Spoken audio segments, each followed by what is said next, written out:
What's up, guys? Listen, picking up bad habits while you're working a 9 to 5 is one, unnoticeable, okay? At first, it is so unnoticeable that you won't even see it coming, but they are actually making you financially poor. So, today on my lunch break, I'm sitting here breaking down what are the bad habits that are making you financially poor? How do I change those things? And how much is it actually costing me? Okay? So before I get down to those names, for the sake of my lunch break time, because I only have about 30 minutes, maybe an hour, give or take, depends on how many meetings that I got coming through, so you may hear my phone go off. What's up, guys? My name is RJ Williams. This is my lunch break time, and I'm giving you information on how employees can become financially free from debt, from credit card debt. So we are trying to obtain financial freedom using our 9 to 5. Now, if you do not know who I am, because clearly this is my third or fourth or fifth video, probably have no views, right? So who am I, right? Why should you listen to me? I'm just a guy that works a 9 to 5, a salary employee that doesn't get paid overtime, but somehow manages to save $10,000 in the span of 30 days. Somehow manages to save $20,000 in 9 months. Somehow a person, just average Joe guy, who has written books and also sat here and created how to save books, saving challenges books, and also help people to change their credit status and their financial status, okay? But I am not above the law. I am not your financial advisor and guru. I'm just here to get on YouTube and break away from the whole TikTok circle and just vent and get out of my social bubble, get out of my my quiet mode, because I'm in Aries and I just want to talk, because I'm just alone, right? So for the sake of my lunch break time, I have jotted down some notes in my phone, and here are 3 sneaky money habits that you are probably developing over time at your 9 to 5. And the first one will shock you. The first one is unconsciously spending on convenience. Now, what does that mean? Okay, so you're at work, and whether you just started your job or you have been at your company for 17 years like me, it doesn't matter. What happens is unconscious spending means that you spend and don't know that you're actually spending on that convenience. So the convenience could be, let's see what I wrote down. It could be anything that's tempting.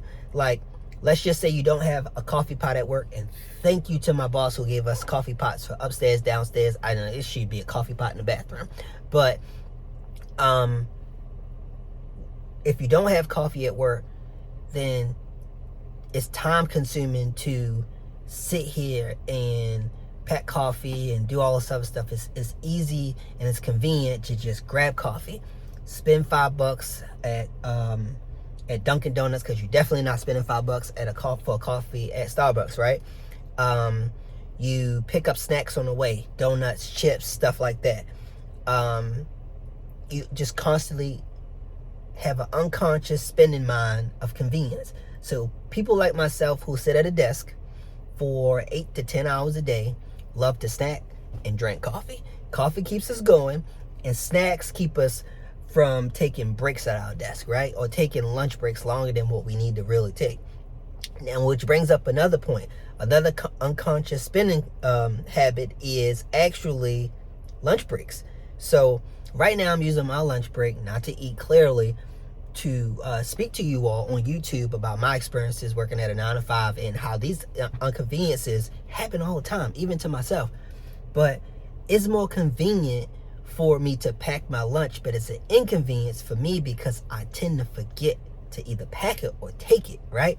So thankfully I have a wife that forces me to eat leftovers and packs my lunch for me and put it all the way to the car if she has to, right? Just to get it out the house. But it is easy for me because I'm traveling so much. I'm in meetings on the east to the west side, to the north side, to the south side. And sometimes I'm not at my office or near a refrigerator for me to eat. So it has happened to me 1,000 times that I spend on convenience, meaning it's a Burger King on my passing, I'm eating. If it's a Chick-fil-A, definitely me. I mean, Dan Cathy need to thank me personally, because out of 30 days on a calendar, I eat Chick-fil-A at least like 25 days, give or take. Why? Because they close 4 times a month on a Sunday. So clearly I eat Chick-fil-A a whole freaking lot. So eating out is a big inconvenience and a convenience for some, but it's also making you financially poor. Now, I looked up a statistic on AI Overview, and I asked AI Overview, how much does the average American spend on lunch at work? And according to recent studies, this is what it says. According to recent studies, the average American spends around $16 on lunch at work per day. The Chick-fil-A meal that I eat is like $11 and some change. No bull crap.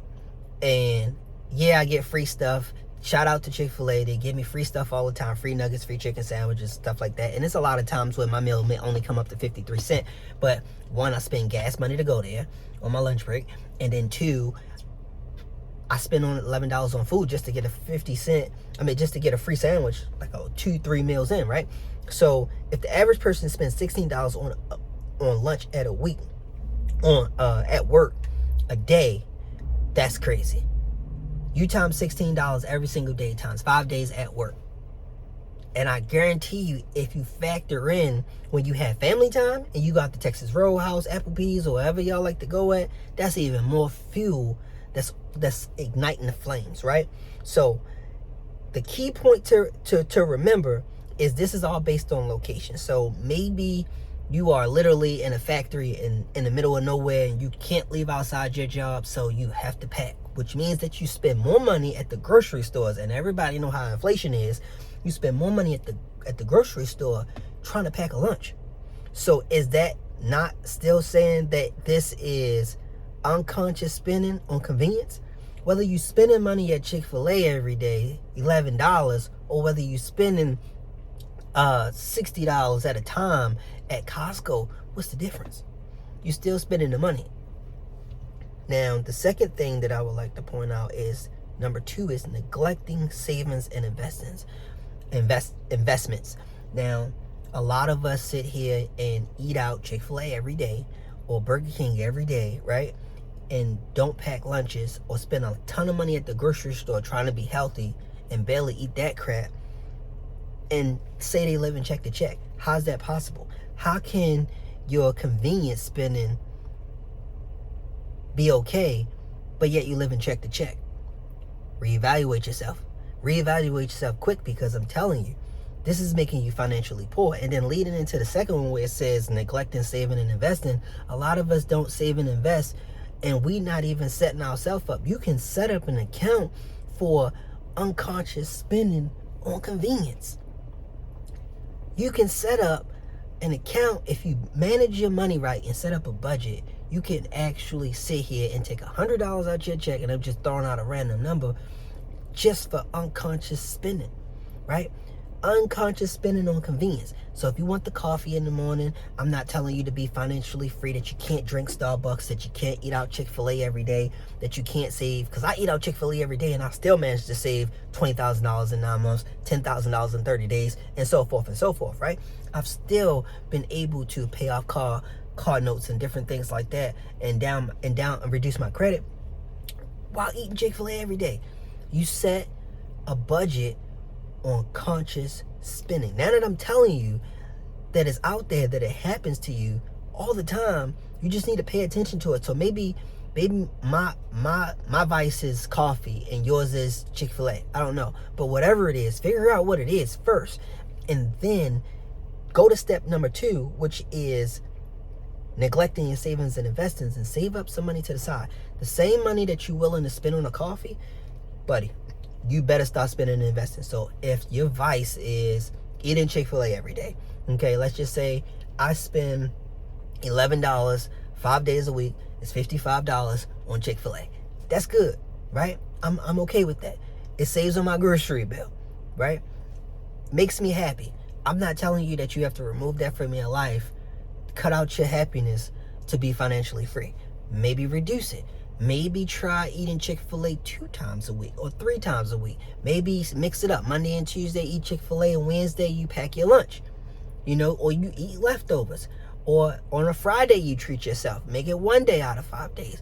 Make it work for you. But then also be willing to invest that same amount of money into an investment account or your savings account that you're willing to spend on food. Another vice for employees who work inside of an office is office supplies. I don't know how many journal books and planners that I have that I halfway use that the company could have paid for if I just told them that I needed office supplies. No. I want to go get my own calendar. I want to go get my own stapler. I want to go get my own planner. No, let your company pay for it. If it's in the budget, go ahead and budget it off with them on their budget. Don't include it in yours, because I'm 100% sure you're not tracking that expense at the end of the year or at the end of each month according to your budget. That line item don't even exist. Okay? So if we're sitting here talking about the 3 sneaky money habits that you can develop over time, here is the 3rd sneaky money habit, and don't let it sneak up on you. The 3rd one is living above your means. Living beyond your means is something that tends to happen.